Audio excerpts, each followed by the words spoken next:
Une nouvelle année qui commence fort, une voiture qui fonce sur des militaires, une attaque à machette contre un commissariat, puis contre un professeur à Marseille. Un enseignant juif a été attaqué dans la rue par un adolescent d'à peine 16 ans armé d'une machette. Un homme abattu par la police devant le commissariat du 18e arrondissement à Barbès. Il n'est toujours pas identifié, il aurait crié à la Akbar. Un homme fonce en voiture sur des militaires en faction devant la grande mosquée de Valence.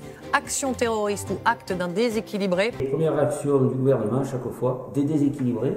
Pas d'interrogation. À moins qu'il s'agisse de l'œuvre d'un déséquilibré. Ce gouvernement est étonnant dans la mesure où il a réussi à psychiatriser par anticipation le crime terroriste. Dès qu'un événement dramatique se produit, avant toute expertise du reste, nos professeurs Freud, de la Salpêtrière, tout de suite diagnostiquent un état de déséquilibre. On se rend compte par la suite que c'est pas un déséquilibré, qu'en réalité c'est un terroriste. Cette interprétation des drames n'est pas anodine. Tout de suite diagnostique un état de déséquilibre.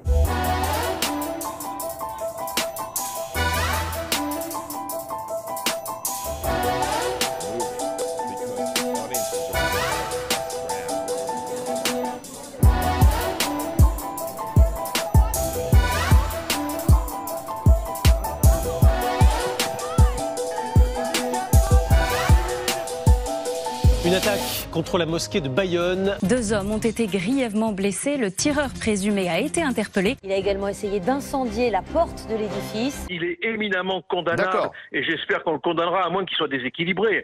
Vu son âge, on ne sait pas quel est le contexte non plus, à moins qu'il soit déséquilibré. Cette interprétation des drames n'est pas anodine. L'agresseur a été interpellé, c'est un ancien candidat local du Front National. Ancien candidat du Front National. Un ancien candidat au Front National. C'est un ancien candidat du Front National. Candidat sur la liste Front National, désormais Rassemblement National, aux élections départementales de 2015. À moins qu'il soit déséquilibré. Cette interprétation n'est pas anodine.